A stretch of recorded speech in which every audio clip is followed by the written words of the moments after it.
series, A Night of Seven Kingdoms, The Hedge Knight, has shut down. Martin said the series' showrunner and his staff are on the picket lines as the Writers Guild of America strike now enters its second week. The strike has also disrupted production of the Marvel Studios Disney Plus series Daredevil Born Again.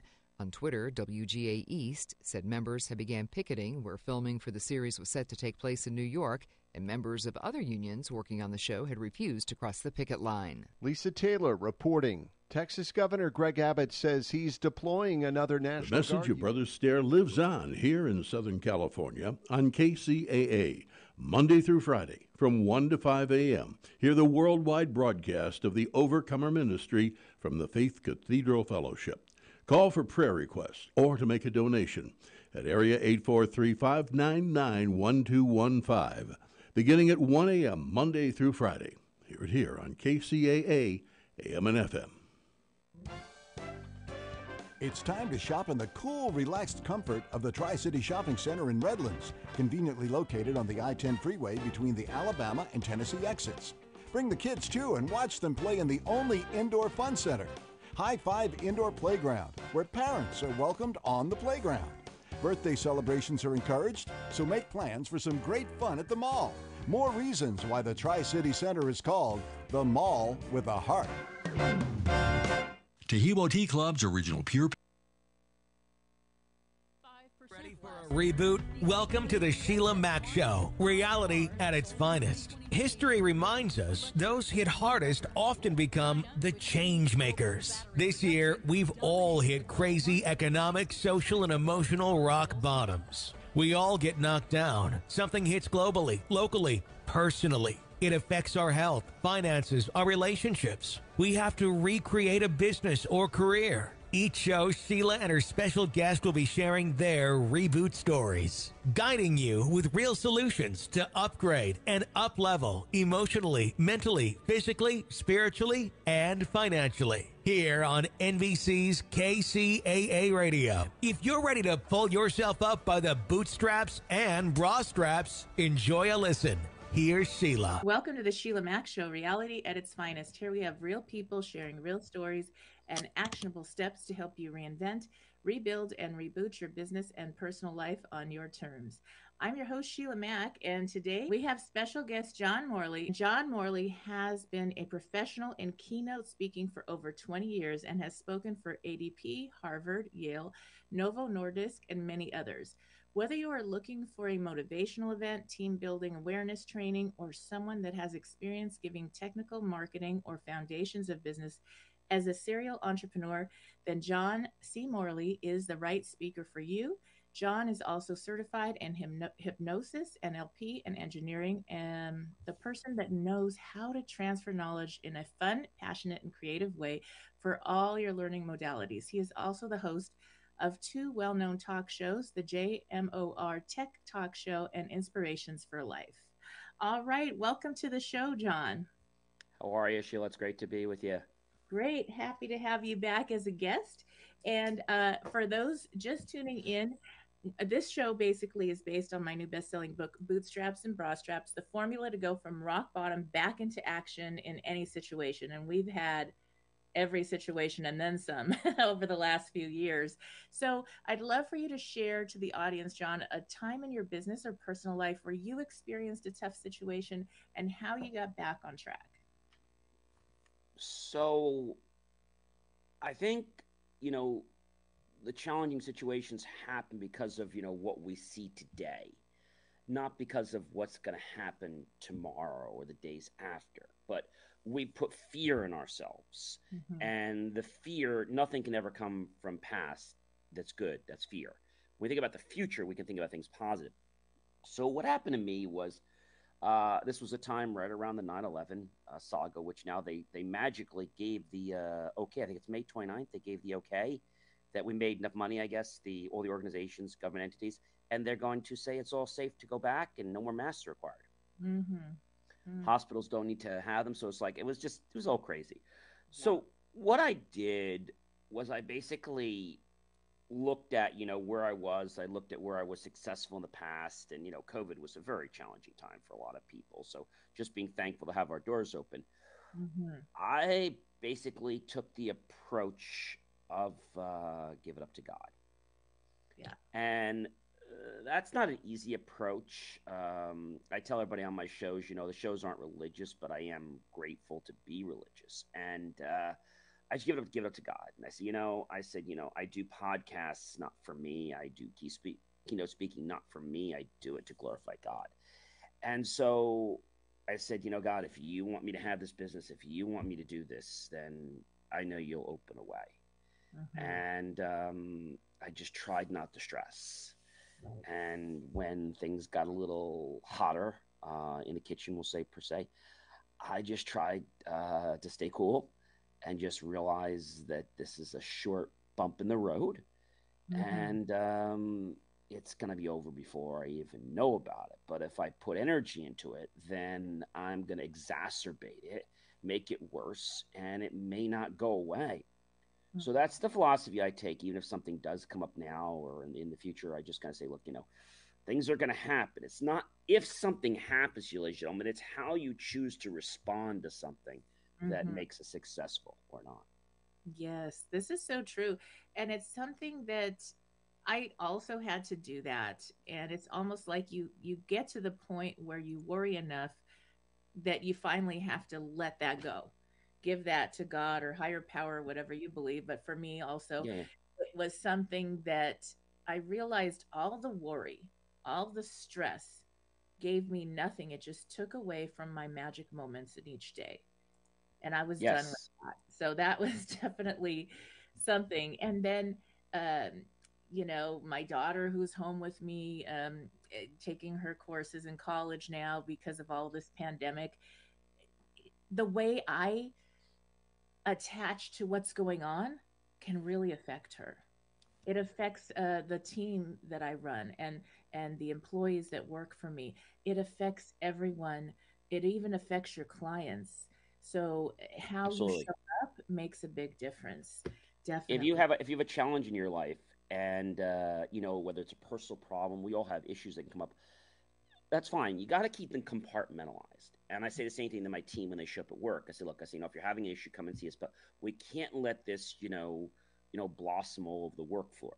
We Mm, have to address it here. Or if you can't address it, maybe you should take a personal day, right. because we can't have your whole day and our whole day being about your problem. I get your problem's important, but you need to compartmentalize that and realize that when you're in the office, you're in the office. So that Mhm. means you're not talking to everybody here about your problem 24/7. And I think that becomes an issue because what does it do? We've learned a long time ago that if we, uh, you know, put our thoughts on something, we focus on them, our energy is going to flow where our thoughts go. And I Mhm. think that's a big thing for people. But I think a lot of people like to worry. And another wise person said that, we worry, but 9 out of 10 of those problems actually fall into a ditch before they become a problem. That's right. It's a habit that we can rewire and rechange how we go to our thoughts. When we go to that worry place, it's, Hmm. what can we replace that with? For me, this show, my book, came out actually right. It was going to come out, and then I lost my youngest son to a heart Oh, condition. I didn't And know that. Oh, yeah, so we put that on hold, and then it how came how out. young was your son, Sheila? He was 22, so he wasn't a baby. Oh, oh, I didn't know. Oh, okay, I didn't know Really that. Oh, young. wow. But yeah. So at any rate, it was something that uh, you take time, and certain things you need a lot more time to deal with. Well, you got to process them, especially if they're personal things like Yes, that. Lives are yes, very, very special. You can't, yeah. yeah, and it affects all everybody else in your life that they've touched, and and it's a big thing. And so I thought about, okay, now what am I going to do? I'm not good at being benched. When you think about sports, I'm not good at sitting on the bench. I want to play. I want to get out there and I want to make a difference. How can I help other people going through that situation? And so I did some grief support and different things. And also, the show, everything that was more about changing what's going on, changing the situation we're all in right now. How can each of Hmm. us make a difference? It doesn't matter if you're working for a company or if you run the company, how can you contribute? This is going to make a big difference. In contribution, I feel like it's like you feel like you're making a difference. And that's what gets me up out of bed during these crazy times, rather than just watch the news and complain about the bad things or the sad things. Well, that's a good point, Sheila. And I know you and I both comment on different posts that come up on social media, LinkedIn, etc. And there was a guy, I'm not going to mention his name, but he had posted before, and he's like, I want to work on the thing that's going to give me the most financial success. Mm-hmm. And I commented back, I said, no, you don't. I said, you want to work on the invention that you have the most passion for, that you believe is going to make the most impact in solving challenges or making life easier for people. Mm-hmm. And of course, I got a lot of people flack back saying, oh, of course, I'm in business to make money. I said, well, I told him, I said, the money will come no matter what you do, if what you do you're passionate about. But I think people have a problem getting passionate when they don't have any money in their wallet. And typically, you don't make money right off the cuff. So when I started J Moore, close to 30 years when I was in college, I was actually, I think I was a junior, was starting the company. And it was kind of informal back then. I will say that I became an owner when I graduated, an owner. When I started to realize my passion in getting people involved with technology, educating people with technology, being more concerned about what is going to solve someone's problem as opposed to what part's going to make me more money. Mm-hmm. And that's something you don't hear a lot of. It's like, well, I want to sell you whatever's going to make you the most money. No, I want to give you the part or give you what you need that's going to fix the problem or advise you. Most people don't realize you can upgrade your computer for a while and not have to buy a whole new one if it's not that old. Mm-hmm. So most of the big chain stores you go into, well, they make money on their, sales. So when you are an entrepreneur, mm-hmm. it's different than an owner. You want to help other business owners. You want to help other people in the community, in the business world, basically be able to use technology in the most efficient and productive manner. And so then, I'm not sure if you remember the story, then about 12, 14 years from now, we'll go back, when I graduated first, I hired this large marketing advertising company, unfortunately. They're still in business today. And they ripped me off. I mean, ripped me to threads. Yeah. They're on Wall Street, and they're terrible. Hmm. So 14 years ago, I started realizing, all the things that they did wrong. Like they didn't print, they lied, they cheated, they stole, and they were just terrible. Yeah. And so, like I said, 14 years ago, I went to Xerox, who we are a client of theirs. Mm-hmm. And I said, the one thing that they do wrong is they don't print. So I got to become mom and pop print shop first. Mm-hmm. So I went to Xerox and I said, hey, Xerox, how do I become a mom and pop print shop?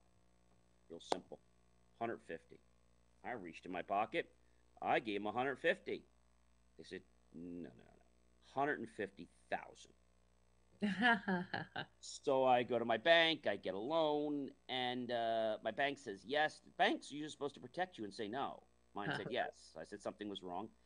And I did my first move there, and I'll tell you how so entrepreneur was when I got passionate, and then I birthed into a serial entrepreneur very soon. I'll tell you how that happened. So now I was getting this money for $150,000. The machine was $150,000.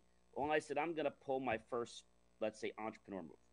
I am going to tell the people that I only got 130,000. Just didn't get the other 20. And so that was a risk. I went in, I told them, I'm so sorry, I'm embarrassed because of my credit. I didn't get the whole 150. What do I owe you for the lunch or for the breakfast? Let me just pay you. Now, I knew they weren't going to take the money. I also knew they were probably still going to magically get me the machine because there's tons of profit. Right. Well, when I told him I couldn't afford the machine, but I got this and I got that, and he's like, sit right there. You want a cup of tea? You want a coffee? You want a donut? No, I'm good. No, just sit right there. I already told you I don't have the money. I know. Just sit there. Sit there. Comes in running like a little kid, goes back, is working. He says, you are in luck. I said, how am I in luck? I'm 20,000 short. Yeah. Starting today and the rest of this month for this machine, anything above it, manufacturer's giving a $20,000 instant rebate at time of purchase and 40 hours of free training. Wow. So Yep. I did not expect that, but I knew something was going to happen. And Mm-hmm. so that was kind of what I was looking for. And so he said, well, you ready to sign? I said, well, let me just think about it. He said, well, you got the money. And I said, I know. Let me just think about this for a few minutes. Oh, okay. And they got a little pushy. And he said, well, you want to sign? I said, I'm feeling a little rushed. I said, let me have a few minutes to think, or I'm probably going to leave and maybe come back in a few days. Oh, okay, take your time. And I was just pondering over, took maybe a half hour to an hour, and just getting ready to leave. And I said, okay, I think we'll do it. And so by me making that decision right then and there to open another business, that business solved the problem of one of my businesses, which was marketing, which is printing and all that, and eventually to be printing and all kinds of other stuff, and marketing. So the entrepreneur basically is when you have a problem, usually it's another business, and you want to solve that problem, you become basically term of a serial entrepreneur, because you have more than one business you're passionate about. Sometimes words, sometimes meanings. I'm not sure if you know that the first dishwasher was actually invented by a lady. It was invented in 1850. Now, these are all trivial things. Whoever she is, thank you. Yep. Love my dish. She was a socialite, which, in argument sense, she is married to a very well-off gentleman, and she was expected to have parties several times a week. And she would always complain about having her flatware chipping her dishes and cups. So her name was Josephine Cochrane. She helped put this together in Shelby, Illinois, in a shed with her mechanic, George Butters.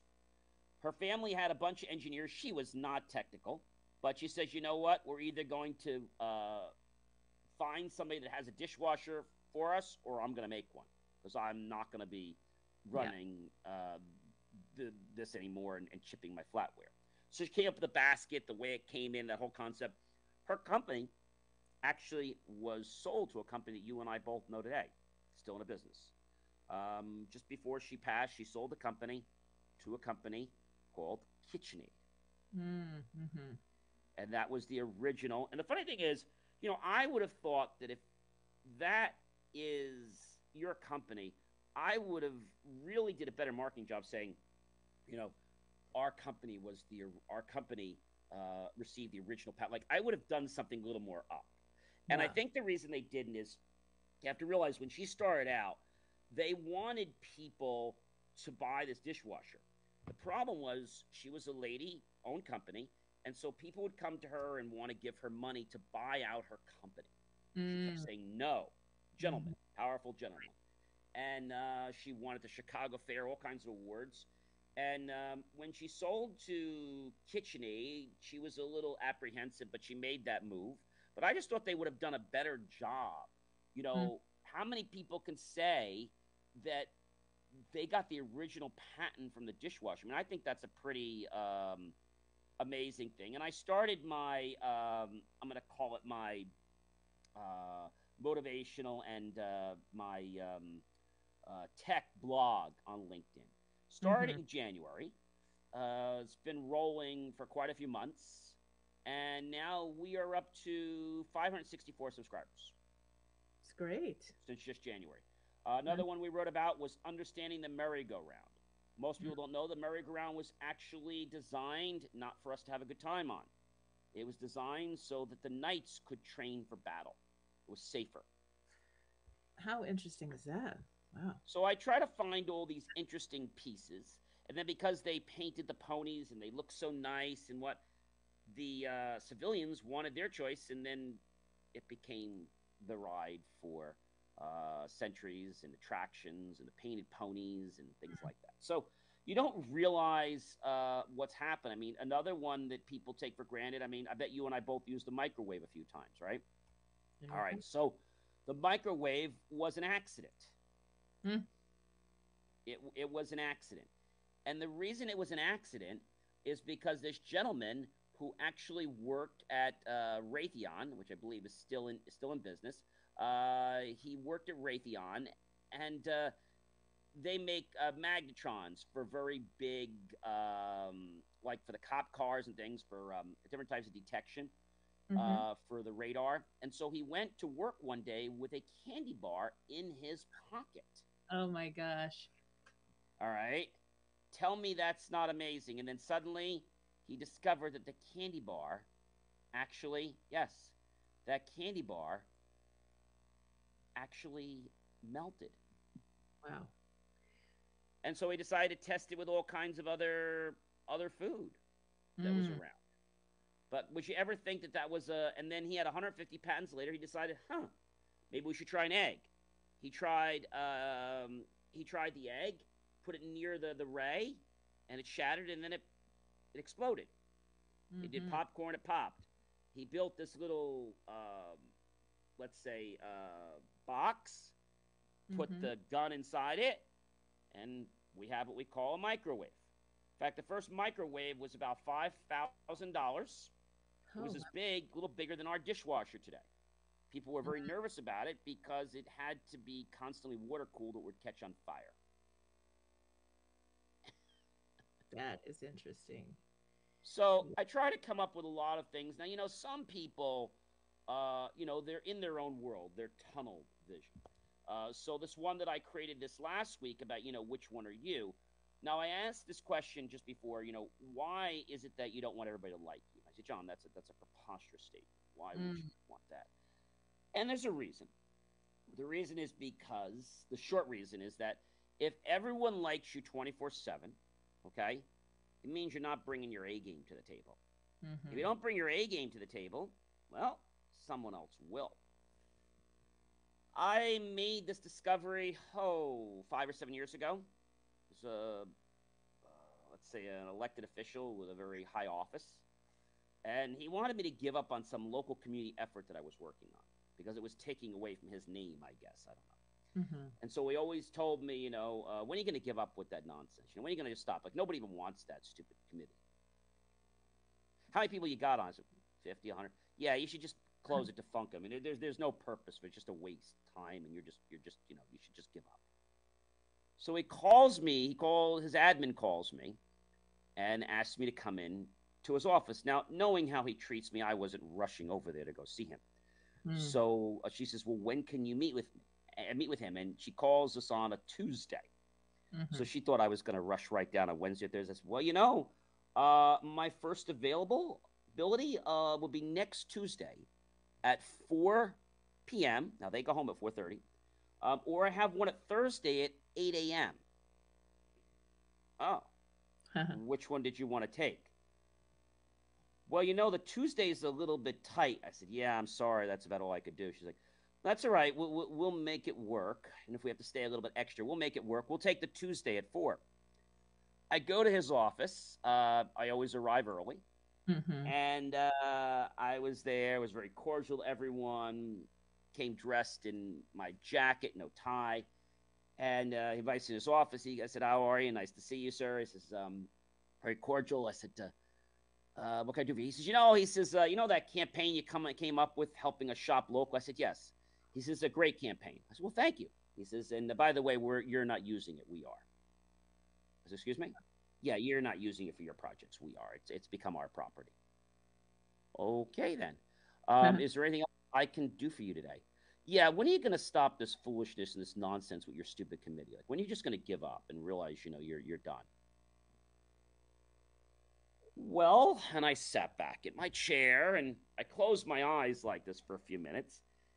And he goes, John, what are you doing? I said, sir, I don't want to lie to you. I want to give you the exact year, the exact month, Mm-hmm. the exact day, hour, minute, and second of officially going to give up. Hang on. He said, oh, okay. I did this for a couple minutes with my eyes, and he's like, I'm going to give up, sir, when a little baby boy, a little baby girl tells their parents they don't want to walk anymore. Mm-hmm. He looks at me very perplexed. And he goes, huh? So let me ask you a question. You have 2 kids, right? You have a girl that just graduated college, and you have a boy that's a sophomore in college, right? Yeah? Okay. Do both of them walk? He goes, of course they both walk. Okay, just asking. When did either one of them ever tell you they didn't want to walk anymore? It's giving me more crazy faces. And he's like, and remember, the person speaks first loses. So I just stayed quiet for about 3 or 4 minutes. And suddenly he was like, never. I said, sir, when I met you about 5 or 6 years ago, I knew then that you were a very bright and intelligent individual.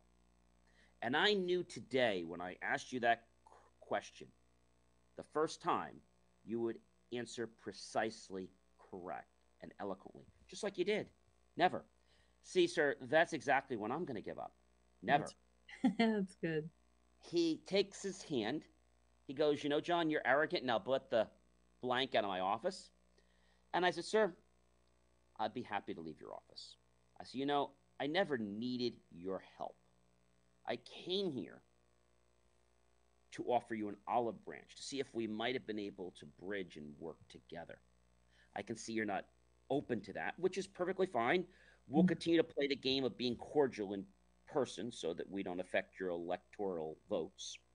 And I just appreciate it that if you're not stir up any crap or junk or call the police or all kinds of nonsense because you tell them that I'm doing something when I'm really not, it doesn't make you look good.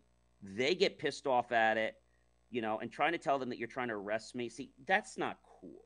See, that's abusing your power, okay? So can we not do that?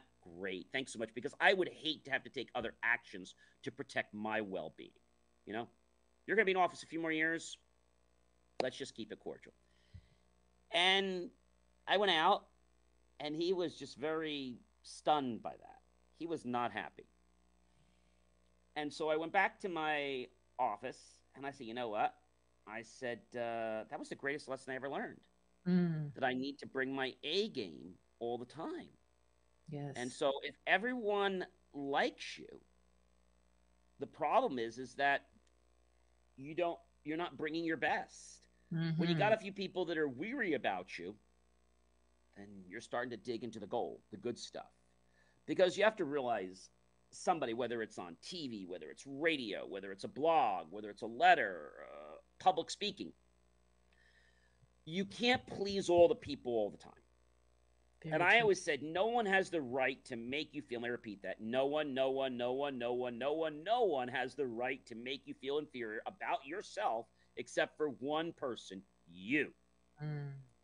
So when people tell me, hey, John, I feel this. No, you don't feel this. I said, when somebody tells you that, you're not this, or you're not a great writer, you can just say to them, I want to thank you so much for your 2 cents.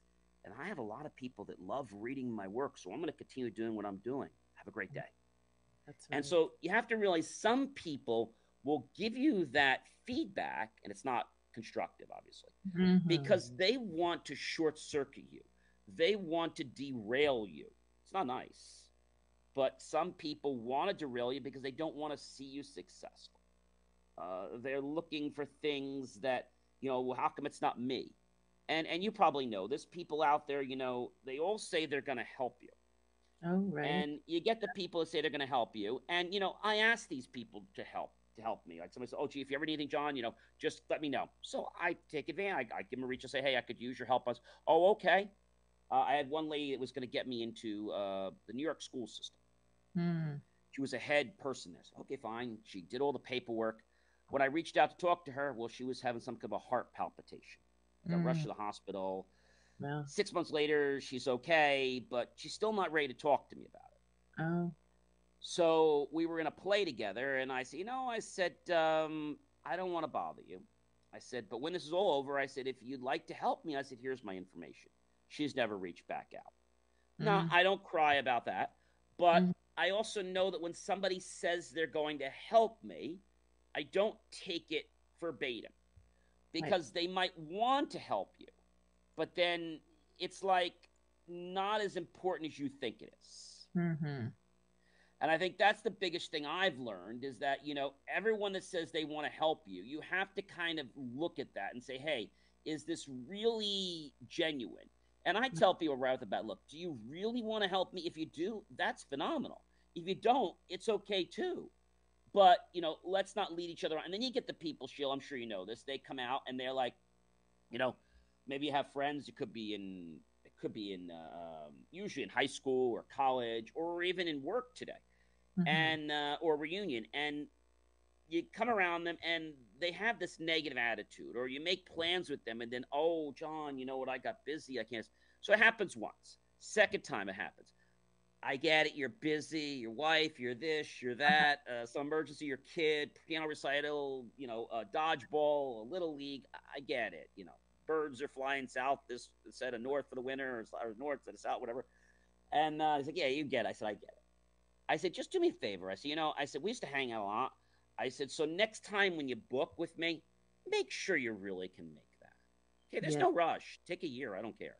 Right. So now they book a third time. And they say, John, I hate to do this. I said, you know what? I'm sorry. I'm going to say goodbye. What? Yeah, I don't have time for this energy. When you get your life back in gear, if you do someday, reach out to me. Maybe I'll give you one more shot.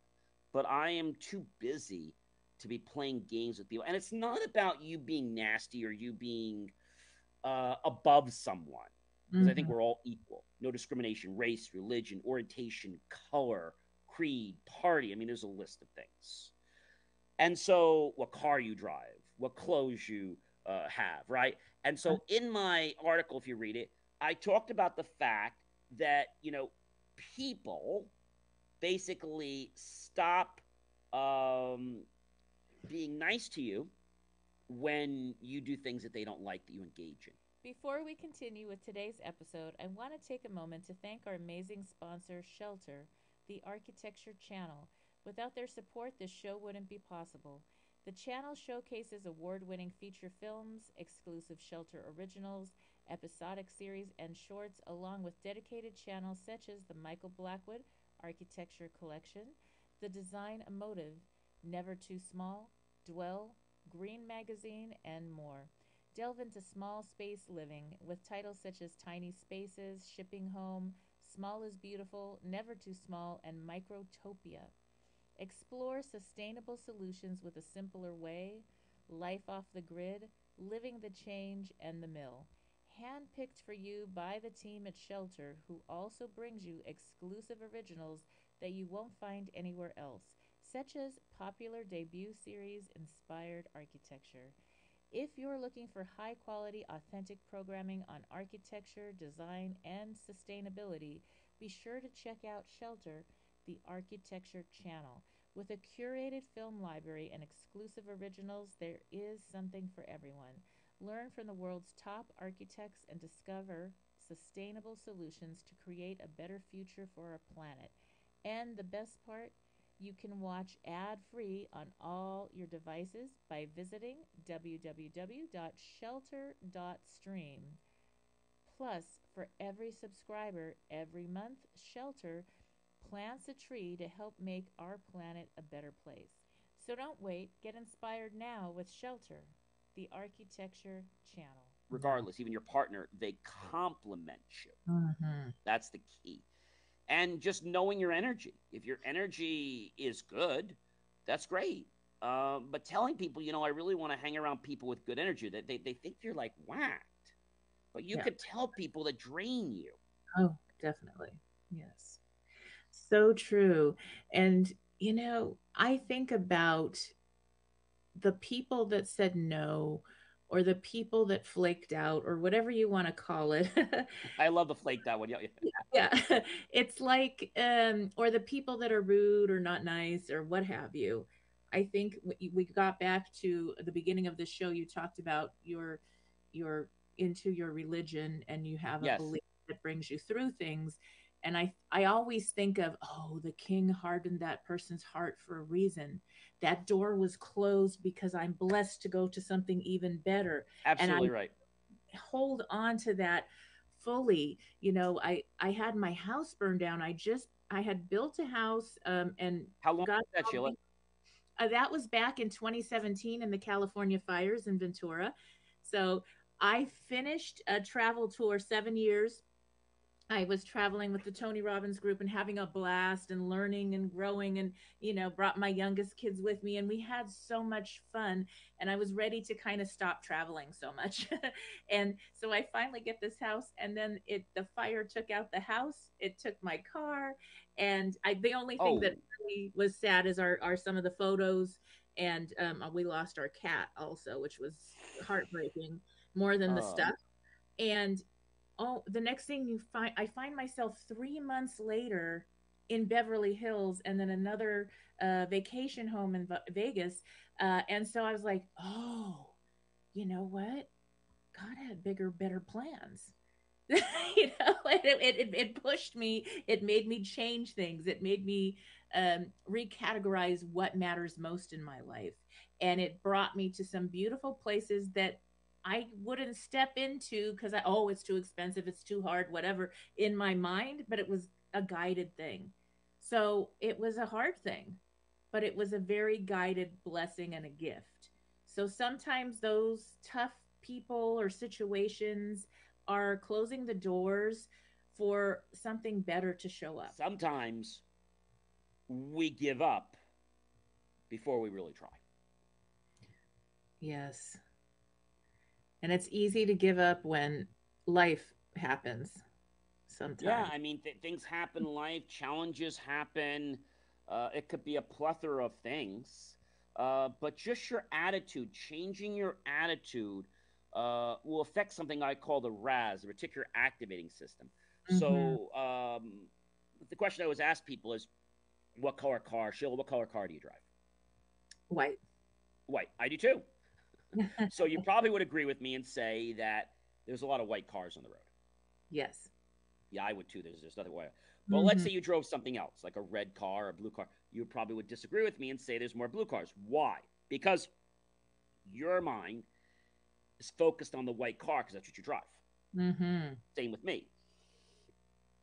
When we focus our attention on something, our thoughts on something, that's where the energy flows. Hmm. So the same thing happens in our life. When we change our attitude, that's what we attract into our life.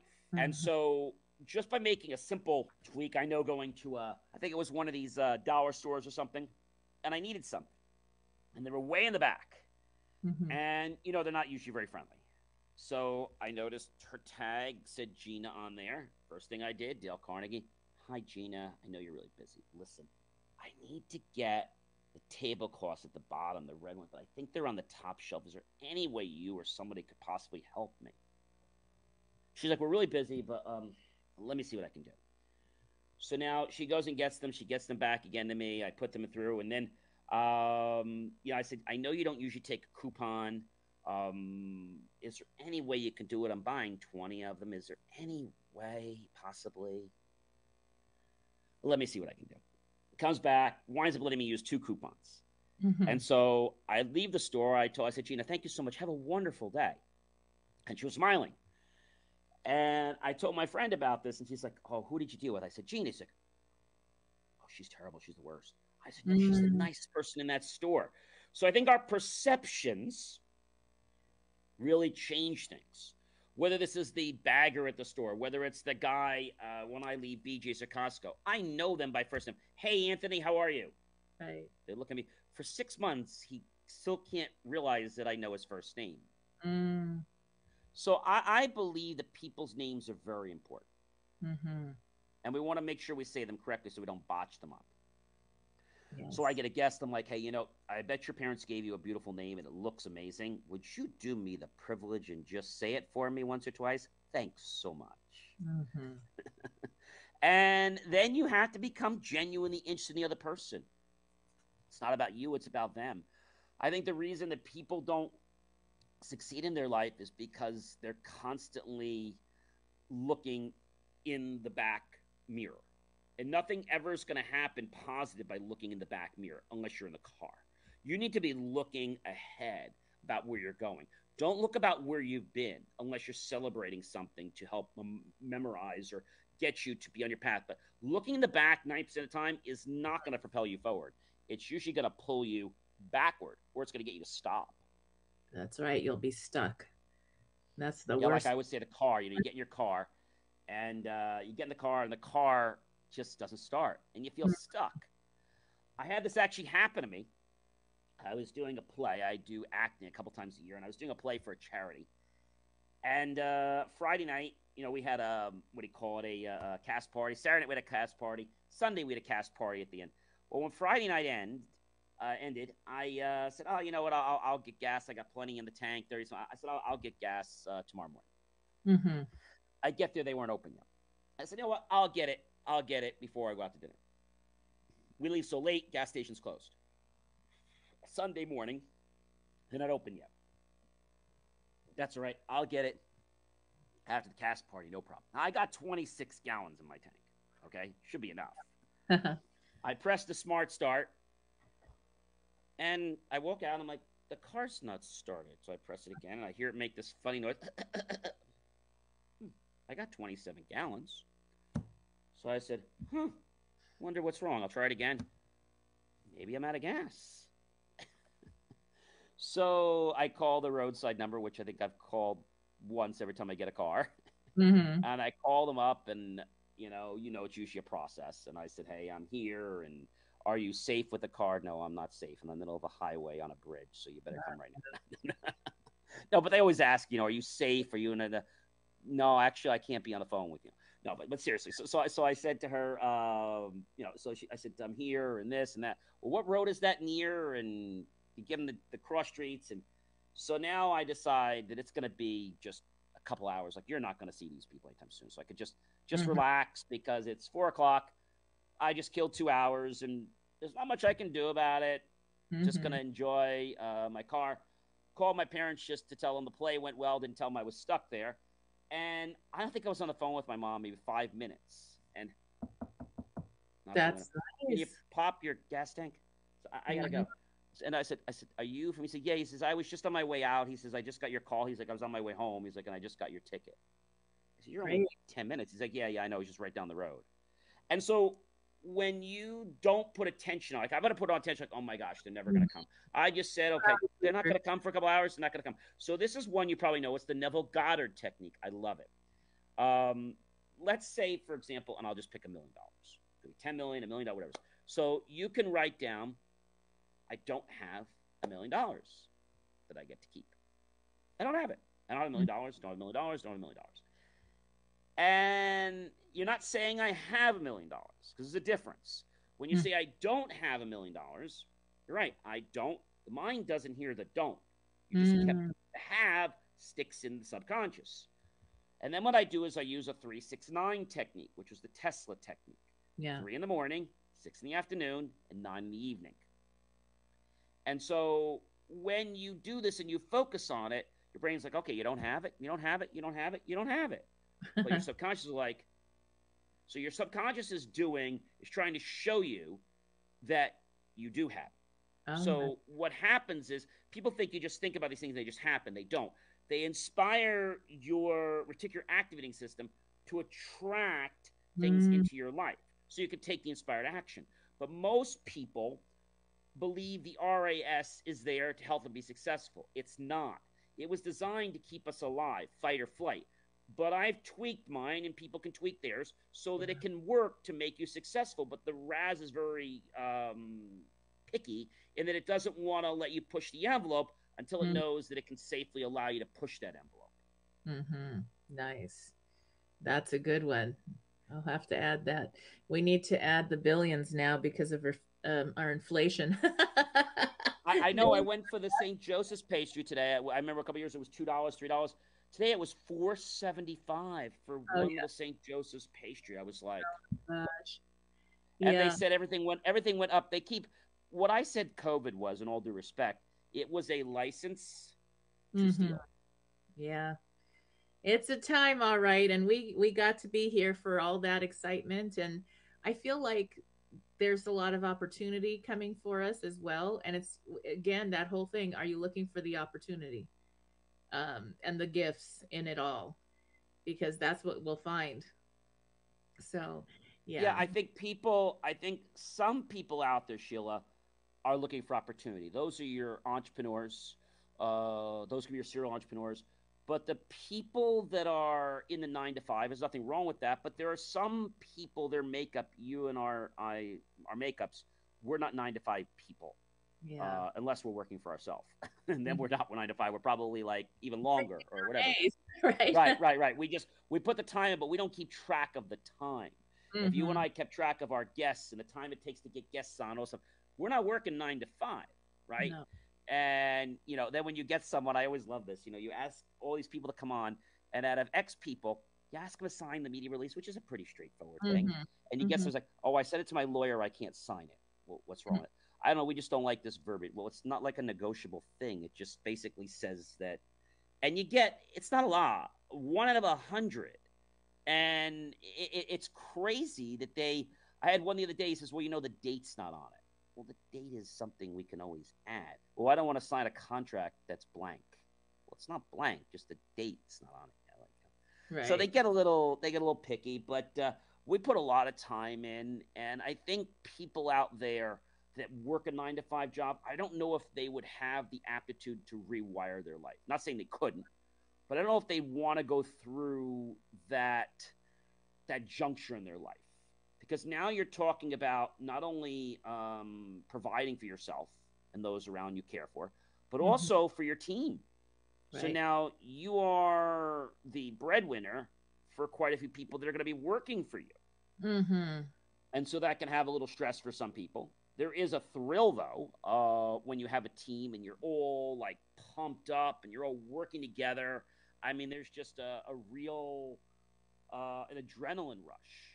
And, that kind of feeling I love, and it's one of the reasons I love to get out of bed is knowing, this team loves this idea, this loves this vision. But I always say to people, you got to do things because you're passionate about them, not because somebody told you to do them. You've also got to choose to live your life and not someone else's, or you're going to be miserable your whole life.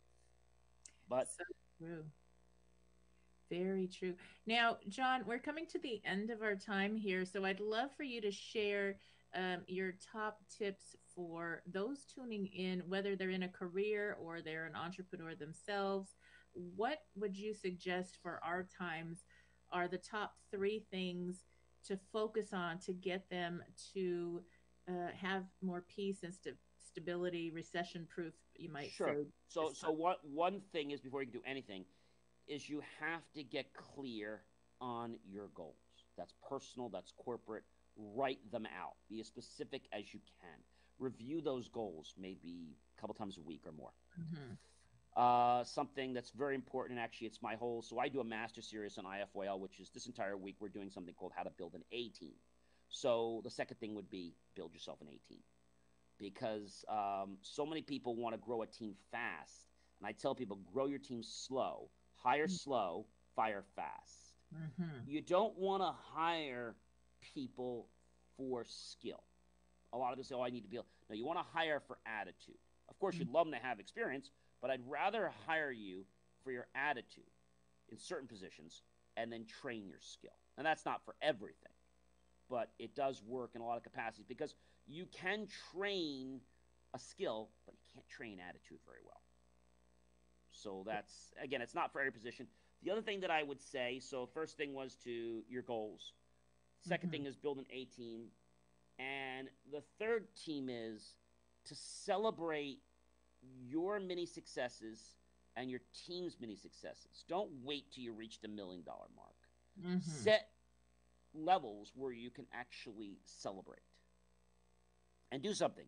It could be a party, it could be a pizza for the office, it could be taking a day field trip, whatever it is, but rev people up so that they know that when we hit this milestone, it rewards the office. It could be something as the fact that, when we do really great, everyone in the office is going to get T-shirts. Or sweatshirt or something, and it hasn't to be crazy. Or it might be something like everybody loves these. By us, we have these famous chocolates. Well, everyone's going to get a box of these chocolates or something. Now, it doesn't sound like a lot, and it's not, but I think people love to be remembered and rewarded. It doesn't have to be. You go to the dollar store for some things, and I also tell people all the time, when somebody's birthday comes up, okay, do something small for them. Maybe Yeah, you get a small little cake, hmm and you show them that they're appreciated. that's right. Makes a big difference. Very much. Now, John, where can people reach you? How can they tune into your shows and all the things that you're offering right Sure. now? So I have a lot of different things I do, but the best way to get to me is Believe, just like it's on my hat. The QR code you can see up here, you can scan it. But you just go to Believe, Believe, me, Achieve, ACHIEVE.com. I do have a daily podcast called IFYL, Inspirations for Your Life. I also have an extended version of that, which is a radio show, which is on every Tuesday morning at 10:05. And right now we're in the process of expanding throughout the United States, hopefully to be in about 50 states soon. So we do that. That's at 10:05 to 11. And then we also, on top of that, we have J More Tech Talk, which is a tech show we do. And then, of course, when you go to Believe Me Achieve, you can also read my amazing articles that talk about different trivia facts, like who made the dishwasher, who invented the microwave. And I bet you never would have thought that the microwave was invented by accident, No, right? right. That's right. And when people can learn about these things, they're trivial, but they're interesting. And it was Percy Spencer, by the way, that Mm. actually, in case you guys are wondering, that actually invented the microwave. So you can check me out at Believe Me Achieve, Believe me Achieve ACHIEVE.com, and check out all my great content. All right. All right. Well, thank you again, John, for being a guest on the show. And for those tuning in, we'll be back after these messages. Stay tuned. If you are just tuning in, this is NBC's Sheila Mac Show here on KCAA Radio, the station that leaves no listener behind. I'm your host, Sheila Mac, and I have some news for you. Yes, you. I'm celebrating my third year now on the station and will be expanding the show to a global network as well. You may now find the Sheila Mac Show on all major podcasting channels, and if you have not subscribed to my YouTube channel, all the episodes are now available for viewing there as well. And I'm asking you for a quick favor. If you like the show, please help support the spread of this reboot channel on YouTube as well. My goal is to help as many people as possible through our interesting times to rebuild, reinvent, and reboot your business and personal life. I also wanted to share a little bit more about how I got here, what I do now, and how designing a business career and life on your terms is more than possible at any age or stage in life. I am an enterprisingly forward thinking consultant, show host, and best selling author. But how did I get here? Well, I began my career as an entrepreneur and property investment strategist back when I was 23 years young, when I boldly quit my government job with NASA JPL to open my first of 5 large gift stores while also starting to invest in property. I got to work with some of the world's most loved companies, such as negotiations on leases with Warner Brothers and winning trips to London as the top-selling Crabtree and Evelyn provider in the U.S. for multiple years. My stores were built on heart as I gave back to the community I came from. So now, some of you know this and some of you don't know this, but as a young girl with parents who were not well enough to care for me, I was homeless at age 10, then in foster care, where it was really hard to get a job while in the system. I finally emancipated at the age of 15 to start college early. While running my stores, I worked with a government program. Back then, it was called Job Training Partnership Act, making my stores an open source training site where close to 200 at risk youth started their careers. Yes, I began my career helping business leaders and working professionals to design a life they love where they can have success in their careers and get to the business of life. See, a funny thing happened along the way. When I first opened my gift store, it was kind of crazy because I was this young upstart. That's what a lot of the store owners called me. My first store was in Montrose, California, in this sweet little hometown shopping park. with other stores and restaurants nearby. And so I was the young upstart that didn't know what she was doing. At least that's what everybody said.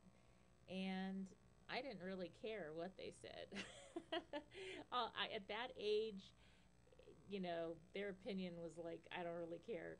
So that was probably a really good thing because I stayed focused on what I needed to do. And I had negotiated to lease out a 5,000 square foot gift store that needed a lot of work, and I got free rent and for about 6 months, and I had to start making the rent, which was $5,000 a month, which was a lot of money back then, $1 a square foot. And so I had to learn and relearn. I finally did hire quite soon in the game. I did hire a marketing expert, branding expert, I guess back then, and that lady really helped me to figure things out when I first started. And when you first start a business, especially when you're young, it was like I had no idea what to do, but I needed to learn because my rent was going to start coming due every month. And over that time, I started having more success. I did crazy things, like stayed open until almost midnight every night, along with the restaurants who were very close to my store, while everybody else closed shop at about 5 or 6 p.m.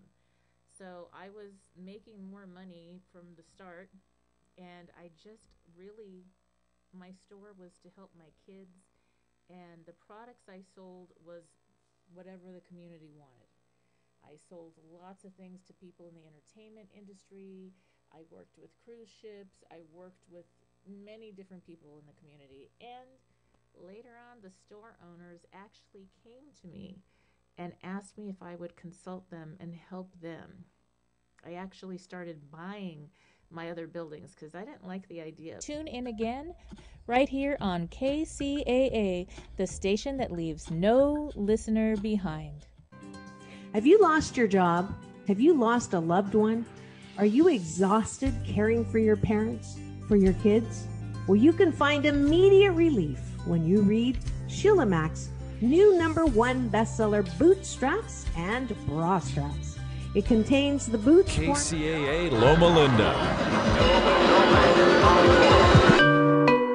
The Legacy KCAA 1050 AM and Express 106.5 FM. News. I'm Ed Donahue. A jury in New York awarded writer E. Jean Carroll $5 million in a lawsuit against Donald Trump. Carroll claims Trump raped her in 1996. The jury rejected the rape claim, but found the former president